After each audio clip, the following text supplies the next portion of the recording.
लो, आज मैं अपना क्षत्रिय धर्म तुम्हारे चरणों में रखता हूं।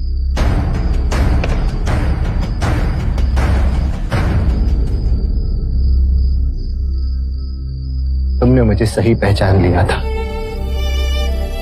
और मैं अहंकार के मद में चूर न कभी स्वयं को समझ सका और न ही तुम्हारी बातों को।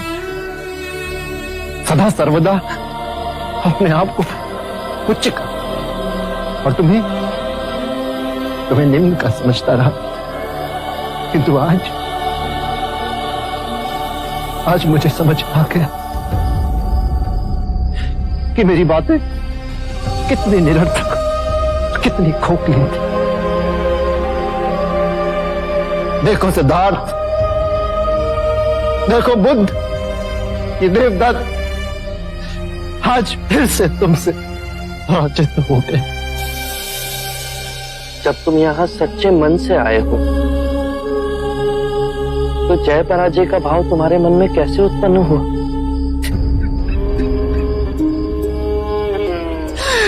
क्षमा कर दो मुझे,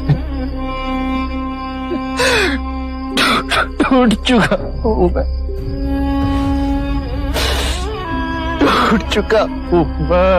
टूट चुका हूं मैं।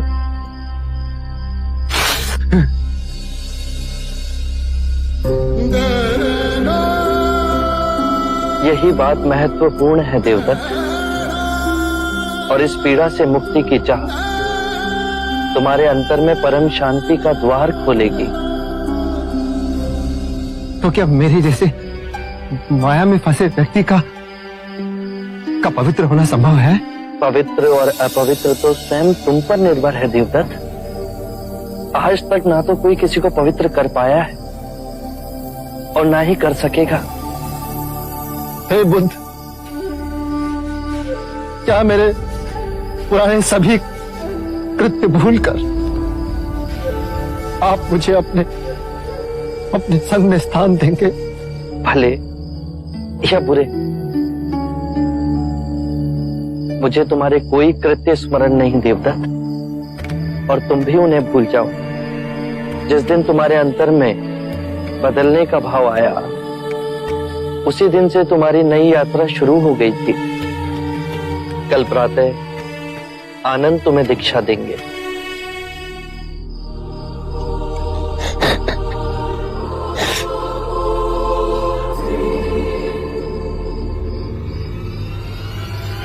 अब तुम्हारा आसन डोलेगा बुद्ध।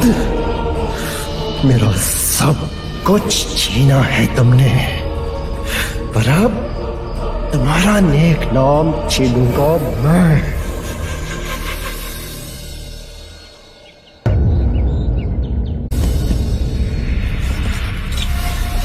ओम भगवते भिक्षाम देहि। आप आइए।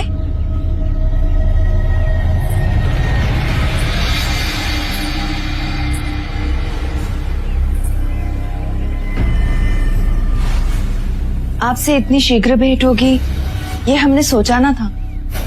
मैं भिक्षु बन के संघ में सम्मिलित हो गया हूँ मनविका। आपको संघ में प्रवेश दे दिया?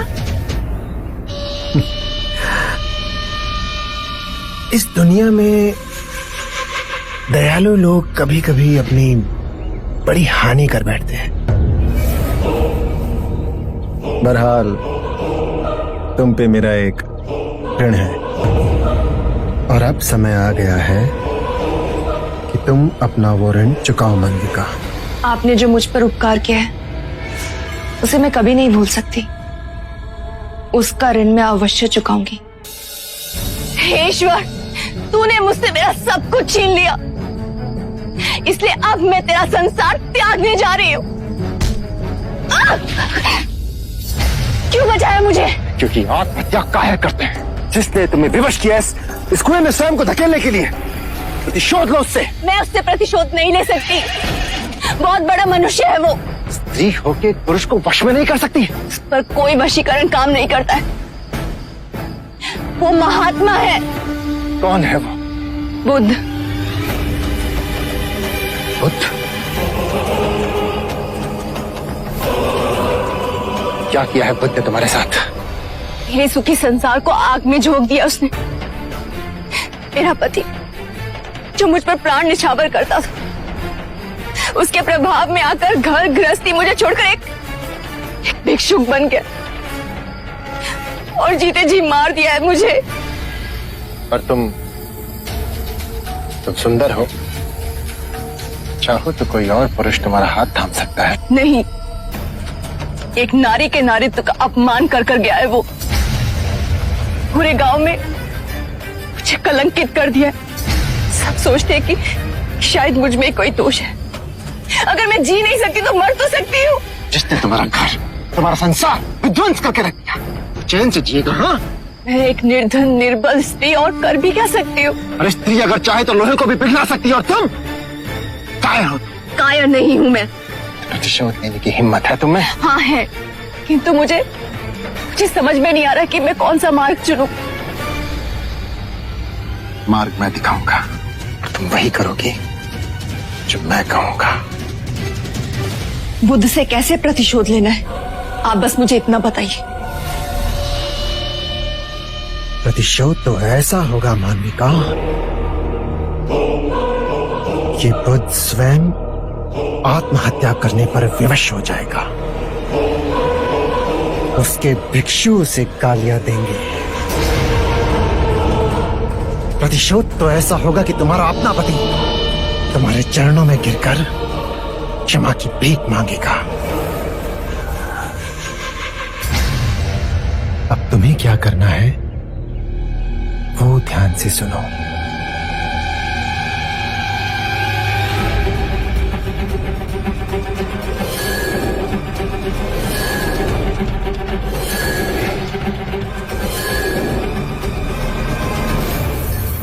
त्रिया चरित्र के आगे तो बड़े बड़ों ने घुटने टेक दिए।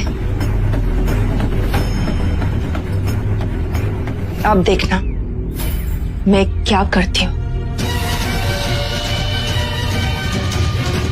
संघ ने कई अंधेरे हृदयों में परम सत्य का दिया जला दिया है। एक सिंह गर्जना उठी है जिसने झूठे सिद्धांतों और संकीर्ण विचारों को हिला दिया है। सिंह को वन का राजा कहते हैं। जब वो अपनी गुफा से निकलता है तो अंगड़ाई ले चारों दिशाओं में देखता है और फिर एक गर्जना करता है और उसकी ध्वनि सुन पंछी उड़ने लगते हैं, मगरमच्छ पानी में चले जाते हैं। गजराज स्वयं उसकी ध्वनि से कंपित हो अपनी राह मोड़ लेते हैं। उसी प्रकार परम सत्य की गर्जना के समक्ष बुरे विचार, अशुद्ध मनोवृत्तियां कंपित हो जाती हैं। अनित्यता, अद्वैत, परस्पर निर्भरता जब प्रबल वाणी से बोलते हैं तो जो अज्ञान के अंधकार में बैठे हैं उन्हें जागना होता है। मनुष्य स्वयं कह उठता है कि इतने वर्ष, इतने जन्मों हम अंधकार में कैसे जिए। अनित्य को नित्य समझा, खंड में स्वयं को तोड़, बाहरी संसार से स्वयं को अलग समझा, झूठ को सत्य समझा। अब समय आ गया है कि अज्ञान की इन दीवारों को ध्वस्त किया जाए।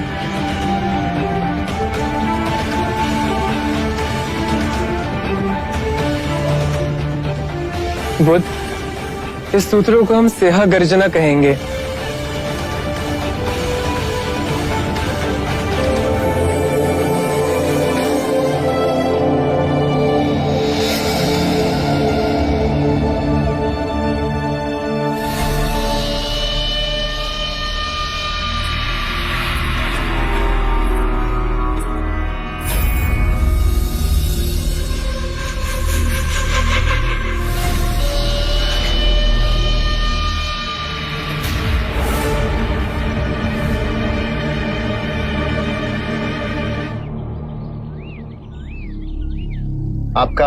आपका परिचय? दौमुख। दौमुख। बंधु दोमुख, इस स्त्री के मन में बुद्ध के लिए कोई विशेष आदर है? हाँ, मैंने भी इसे पहले यहां देखा है, बुद्ध के पीछे पीछे जाते हुए। अच्छा, बड़ी विचित्र बात है, नहीं? क्या? एक स्त्री का इस तरह बार बार बुद्ध के समक्ष आना, उसके निकट आना।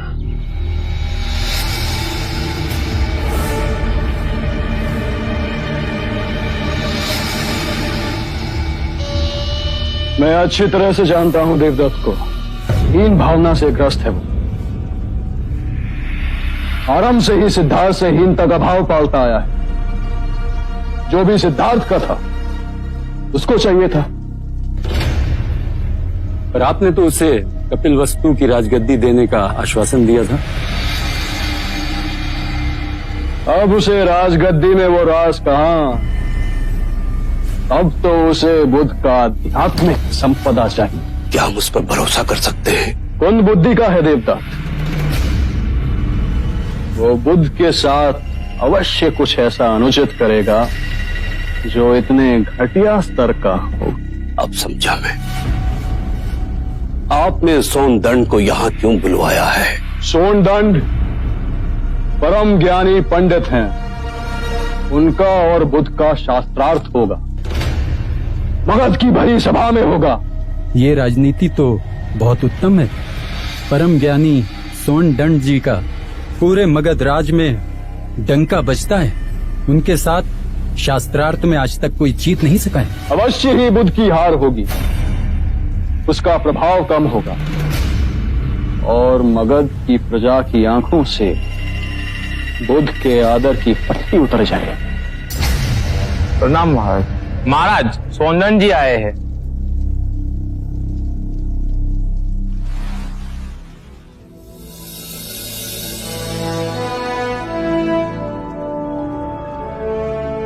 महाराज, मैं घाघर सरोवर से आपके निमंत्रण पर आया हूं। किस कारण विशेष से आपने मुझे स्मरण किया है?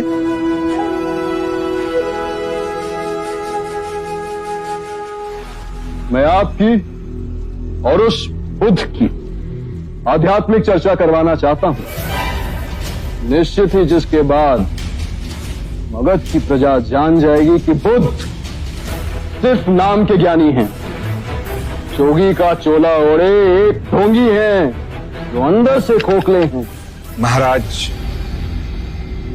यदि आपकी यही मंशा है तो मैं तैयार हूं। इससे मुझे और बुद्ध को अपने अपने ज्ञान की जानकारी हो जाएगी और साथ ही साथ प्रजा का भी लाभ होगा।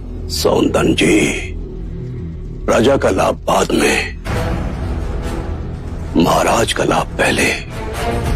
इस चर्चा में हमें अपने ज्ञान की वृद्धि नहीं करनी है, अपितु उस बुद्ध को पराजित करना है, उसके व्यक्तित्व की धज्जियां उड़ा देनी है। मगध की लाज आपके हाथों में है सोनदंड जी। आशा है आप हमारा शीश बुद्ध के सामने झुकने नहीं देंगे। ये तो मगध के सम्मान की बात है, ऐसा ही होगा। आप एक बार बुद्ध को मेरे सामने बिठाइए तो सही, फिर देखिए कैसे मैं वेद, उपनिषद और दर्शन के सिद्धांतों में मैं उन्हें उलझाता हूं। कुलगुरु, आप बुद्ध को हमारा निमंत्रण भेजिए। जो आज्ञा महाराज। और आप आज से ही तैयारी शुरू कर दीजिए। जो आज्ञा महाराज। ये दाव आपका व्यर्थ नहीं जाएगा।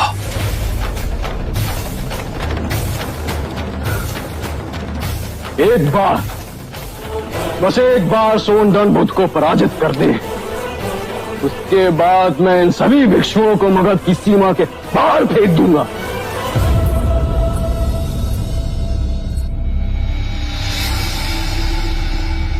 सुनिए, सुनिए, ये फूल बुद्ध को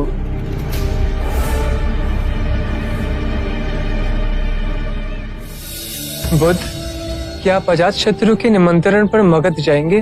अवश्य। सोनदंड में असामान्य ज्ञान है। जिस प्रकार दो नदियां बह एक दूसरे से मिलती है, उसी प्रकार ज्ञान की चर्चा में दो विचारधाराएं एक दूसरे से मिलेगी। मुक्ति का मार्ग ज्ञानियों को भी उपलब्ध होना चाहिए।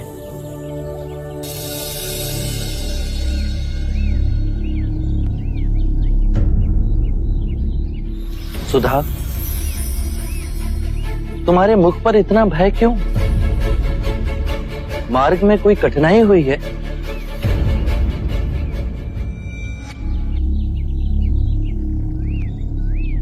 निर्भय होकर कहो। मैं भिक्षाटन लेकर आश्रम की ओर आ ही रही थी कि अचानक एक व्यक्ति मेरे सामने आ खड़ा हुआ।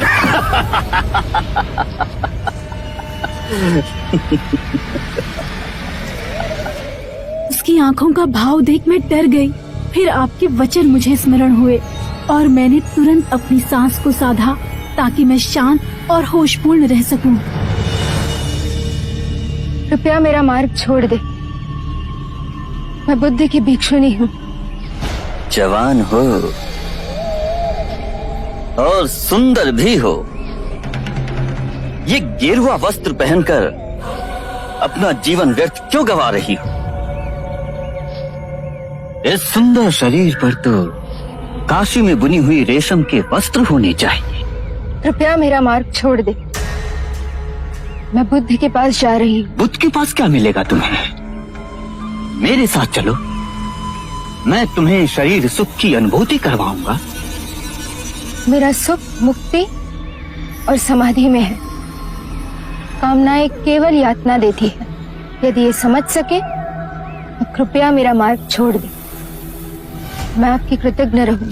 कितने मादक है तुम्हारे ये नेत्र, ऐसे न जाने दूंगा। आपको मेरे नेत्र सुंदर लगे? ठीक है, मैं इन्हें नोच कर आपको दे देती हूँ। नेत्रहीन का जीवन आपके स्पर्श से कई अधिक अच्छा होगा।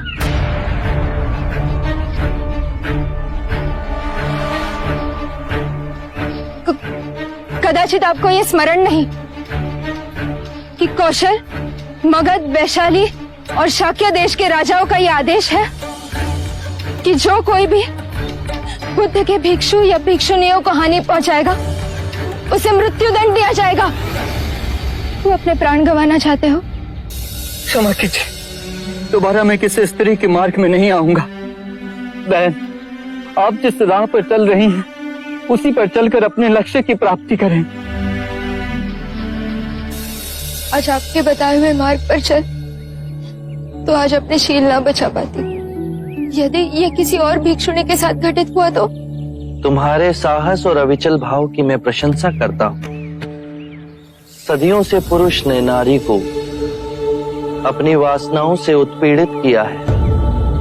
उसके अंधेपन और क्रूरता को रूपांतरित करने में कई सदियां बीत जाए।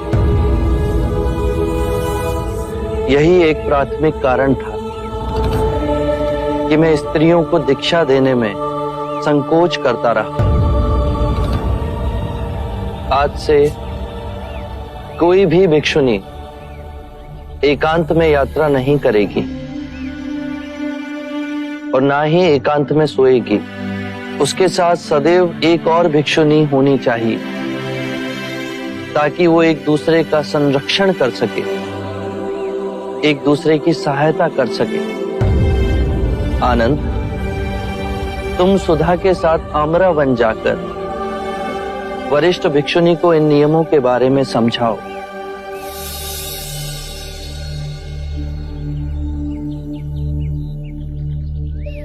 सुनिए, आप यहाँ खड़ी खड़ी क्या कर रही हैं? मैं ये पुष्प बुद्ध को देना चाहती थी। मैंने इनको पुकारा भी था किंतु इन्होंने सुना ही नहीं। आप पिछले कई महीनों से बुद्ध के उपदेश सुनने आती हैं, हर दिन उनके दर्शन करती हैं, तो फिर आप भिक्षुनी क्यों नहीं बन जाती? मैं भिक्षुणियों के कठोर नियमों का पालन न कर सकूंगी। जैसे आपकी इच्छा। यदि पुष्प आप भेंट करना चाहती हैं तो आप अंदर जा सकती हैं बुद्ध के पास। बुद्ध की कुटिया। बुद्ध की कुटिया कहाँ है ये मैं भली भांति जानती हूँ। ठीक है, आप जाइए।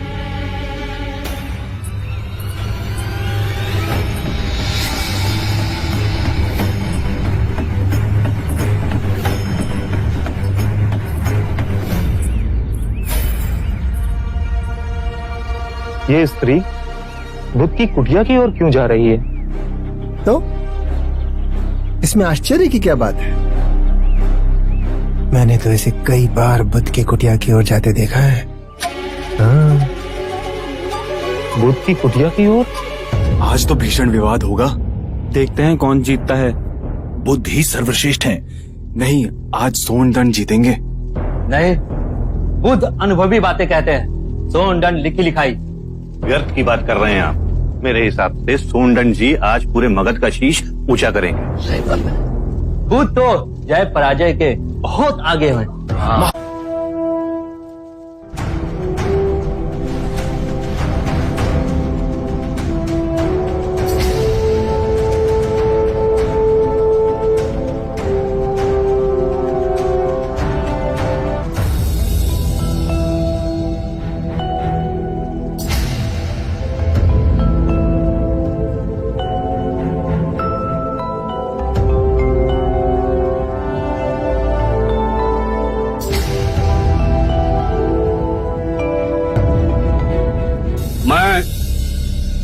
महाराज की उपस्थिति में वंदनीय बुद्ध और परम ज्ञानी सोनदंड का इस राजसभा में स्वागत करता हूं।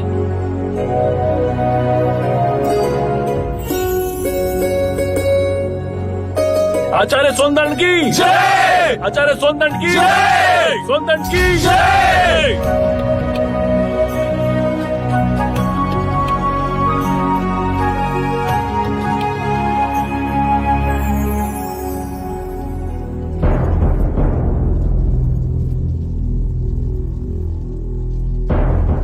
आज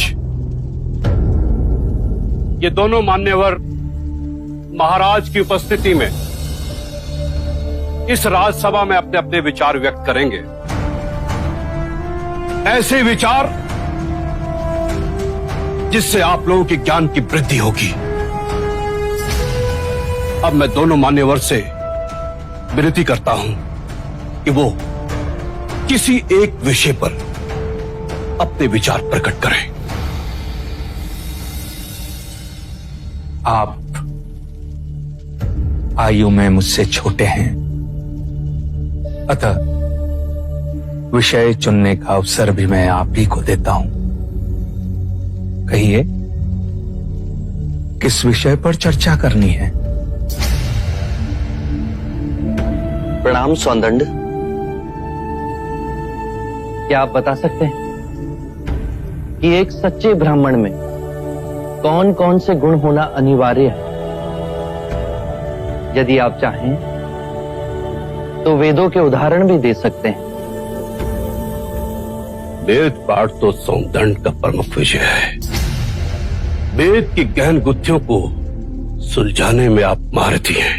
भिक्षु गौतम, पूर्ण ब्राह्मण बनने के 5 लक्षण हैं। सुंदर रूप, मंत्रोच्चारण एवं अनुष्ठान करने में प्रवीण, 7 पुष्टों से रक्त की शुद्धता, अच्छा ज्ञान, अच्छा कर्म। इन 5 गुणों में से भी सर्वाधिक महत्वपूर्ण गुण कौन कौन से होने चाहिए? और इनमें से किसी भी गुण के अभाव में क्या वो सच्चा ब्राह्मण हो सकता है? अंत के 2 गुण, अच्छा ज्ञान एवं अच्छा कर्म। सुंदर रूप, मंत्रोच्चारण एवं अनुष्ठान करने की प्रतिभा, 7 पीढ़ियों से रक्त की शुद्धता आवश्यक नहीं। क्षमा कीजिएगा, परंतु सोनदत्त जी उचित उत्तर नहीं दे पाए। बुद्ध के प्रश्नों ने इन्हें उलझा दिया है। ये तो ब्राह्मणों का अपमान है।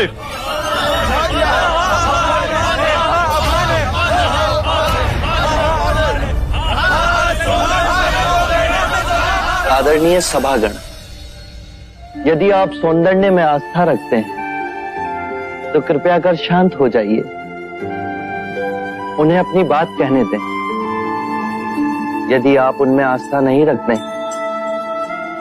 तो आप में से जो चाहे इस विषय की चर्चा को आगे बढ़ा सकता है। मैं आप सभी के प्रश्नों के उत्तर दूंगा।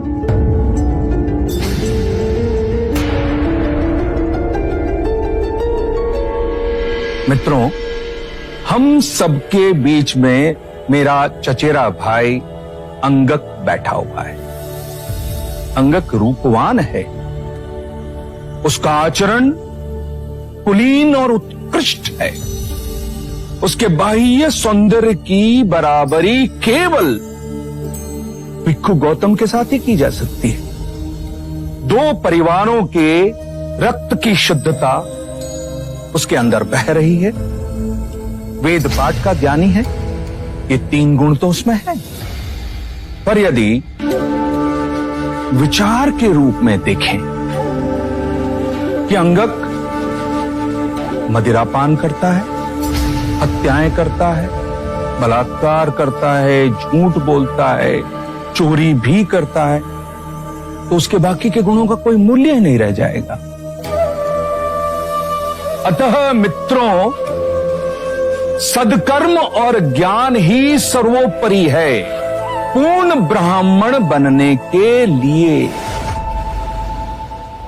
इन दोनों गुणों में से भी सर्वोत्तम गुण आप किसे समझते हैं? सदकर्म और ज्ञान दो नहीं हो सकते। जैसे एक हाथ दूसरे हाथ को और एक पैर दूसरे पैर को साफ करता है, उसी तरह सदकर्म और ज्ञान एक दूसरे के पूरक होते हैं।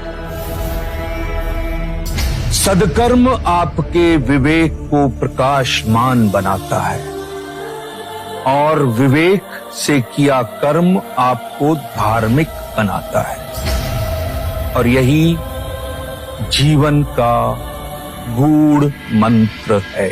उत्तम, अति उत्तम सौंदन, आप हमारी आशा पे खरे उतरे।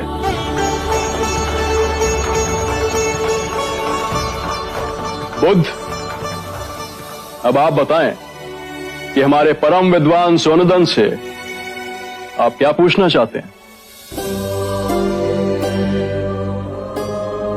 सत्य कहा सौंदर्य आपने।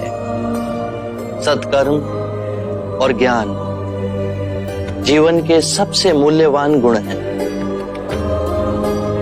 क्या आप बताएंगे कि सत्कर्म और ज्ञान को उच्चतम कोटि तक कैसे विकसित किया जाए?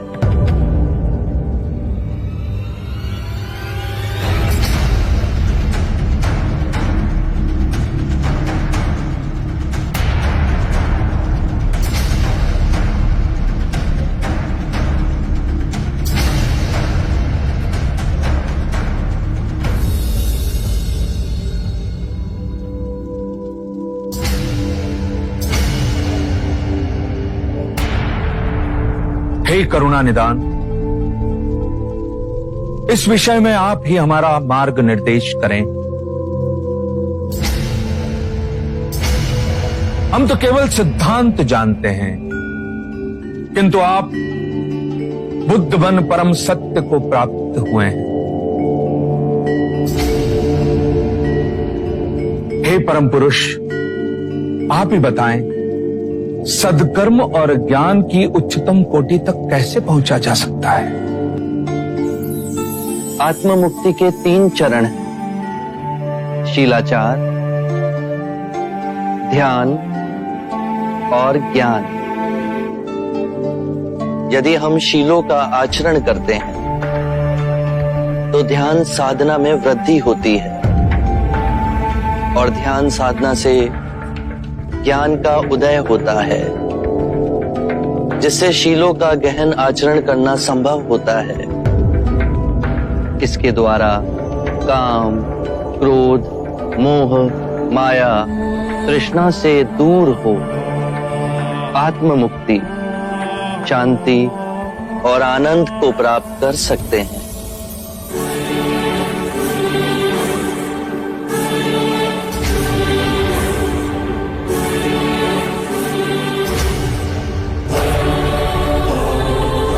हे करुणा निधि, आपने मेरी आंखें खोल दी, मुझे अंधकार से प्रकाश में ले आए। हे परम पुरुष, मुझे आपकी शरण में ले ले, मुझे इस संग की शरण में ले ले परम पुरुष। शाक्य मुनि बुद्ध की, शाक्य मुनि बुद्ध की, शाक्य मुनि बुद्ध की, शाक्य मुनि बुद्ध की, शाक्य मुनि बुद्ध की, शाक्य मुनि बुद्ध की, शाक्य मुनि बुद्ध की, शाक्य मुनि बुद्ध की, शाक्य मुनि बुद्ध की, शाक्य मुनि बुद्ध की, शाक्य मुनि बुद्ध की।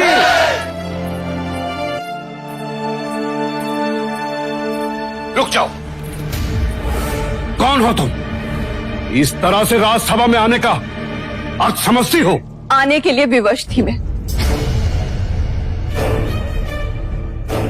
मैं इस भरी सभा में बुद्ध से कुछ प्रश्नों के उत्तर चाहती हूँ। तुमको जो कुछ भी कहना है बुद्ध के संग में जाकर पूछ सकती हो। चलिए आओ यहां से। कुलगुरु, पूछने दीजिए इसे, अगर बुद्ध को कोई आपत्ति ना हो। क्या पूछना चाहती हो तुम? मुनि गौतम, आप धर्म का बहुत उपदेश देते, आपका मान सम्मान भी बहुत है, किंतु आपको मुझ अबला की कोई चिंता नहीं, जिसे आपने गर्भवती बनाया है।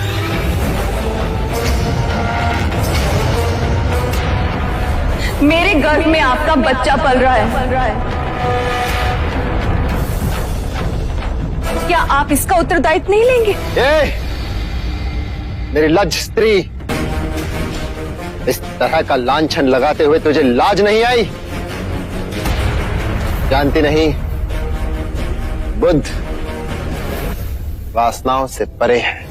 अरे बड़े बड़े ऋषि मुनि भी काम वासना के सामने घुटने टेक देते हैं।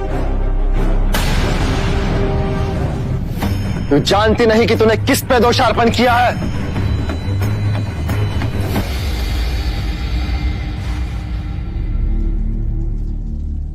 पुत्री, केवल दो ही लोग इस बात की पुष्टि कर सकते हैं कि ये सत्य है या असत्य है, और वो हैं तुम और मैं।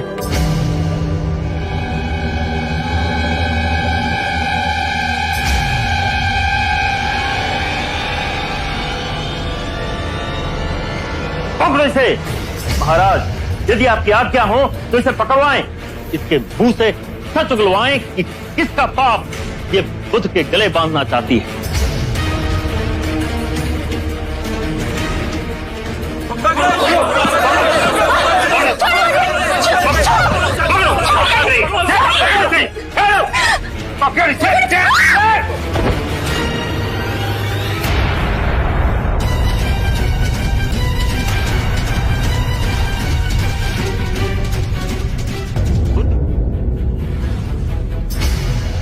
उन्हें हमारे बुद्ध पे ये झूठा लांछन लगाया। अब तेरे मुंह से ये सच्चाई उगलवाएंगे कि किसके कहने पे तूने ये काम किया है।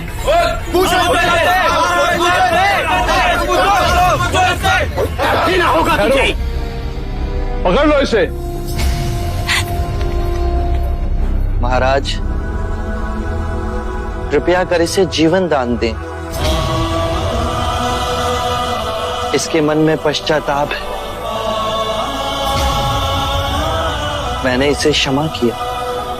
आप बुद्ध हैं, महान आत्मा, पर इसने मगध के माननीय अतिथि का अपमान किया है। मुझे राजधर्म का पालन करना होगा।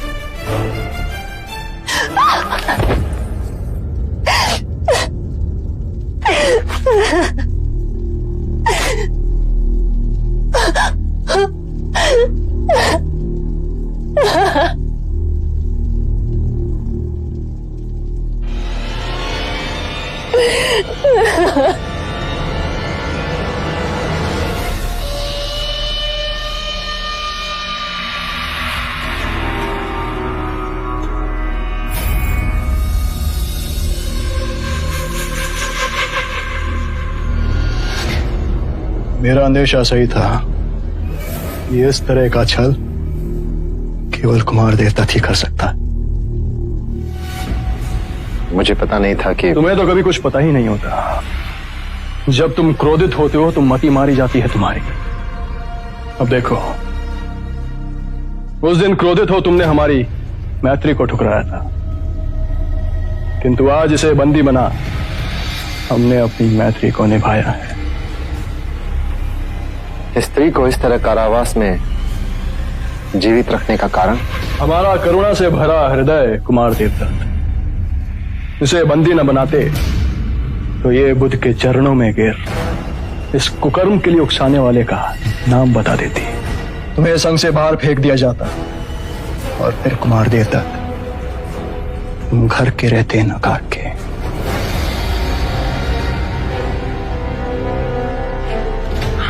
अजात शत्रु, तुम बुद्ध को मारने के बारे में कोई योजना बताने वाले थे। अब करी ना बुद्धिमानों वाली बात। अब आए ना सही मार्ग पर। मित्र, मेरा एक कार्य कर दो। इस स्त्री को मुक्त कर दो। सही समय और सही अवसर देखे बिना अजात शत्रु कभी कुछ नहीं करता। और अब तो अजात शत्रु के हाथ में ये दो धारी तलवार आई है। इसका कैसे और कब उपयोग करना है ये तो आने वाला समय ही बताएगा।